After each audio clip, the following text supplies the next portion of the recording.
Chapter 221 Priestly Deliberations.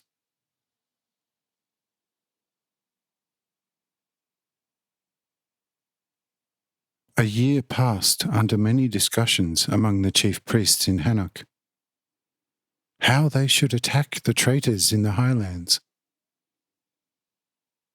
But any proposal was linked to insurmountable difficulties, so that it had to be considered simply unfeasible, to which enlightenment, of course, the newly appointed senior priest contributed the most. For wherever the fiercest chief priests imagined to attack the traitors in the highlands, the new senior priest led them and showed them the most outright impossibility of carrying out their plans. The chief priests urged him to give them a possible executable plan for revenge against the vilest of traitors.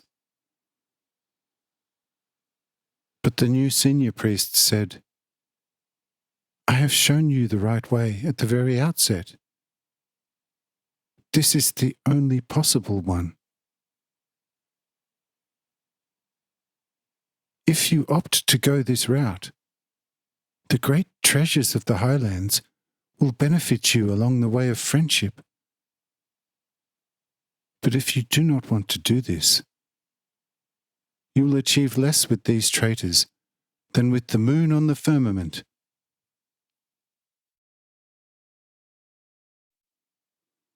What good is your wrath, your anger, your fury?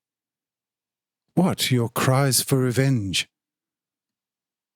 Where clear common sense tells you it's all for naught and in vain. As little as we can bite off a piece from the moon, irrespective our mighty furious appetite for it, as little will we be able to bite off from these traitors. But if you do not want to believe me, then go there and be rebuked by a bloody lesson. Once you see a couple of hundreds of thousands of your best warriors slain before you, you will certainly see things in another light.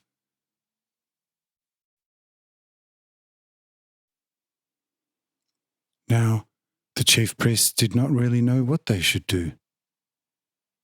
But one of them, an otherwise very fine customer, said, "You know what? The 10 rogues have only beaten us with their finely calculated cunning. What would it be like if we were to use the same weapon? It would be more than a little strange if throughout the whole of Hanoch would not exist such mischievous conspirator, who could not outbid those 10 main rascals, ignominy and roguery. Let us therefore call on all the most crafty swindlers to come here, so that we can select the best one. We then promise him a great advantage, if he can outwit the 10 on the heights. I am convinced that we will make some progress."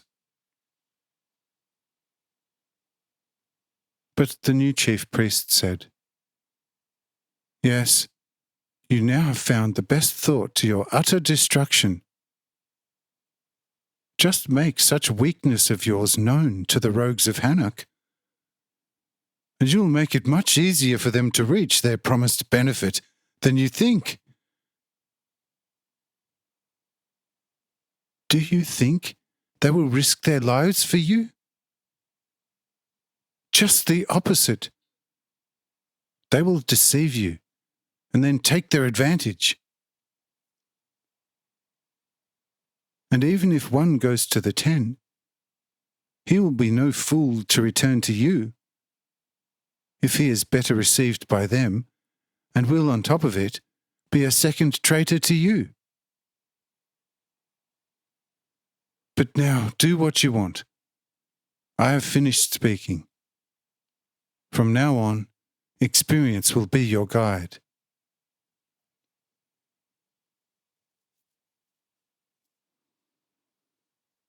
Here, the entire chief priesthood struck a blank and did not know what they should do.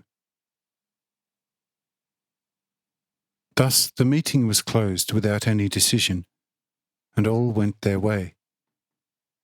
But on the third day, another major council meeting was convened.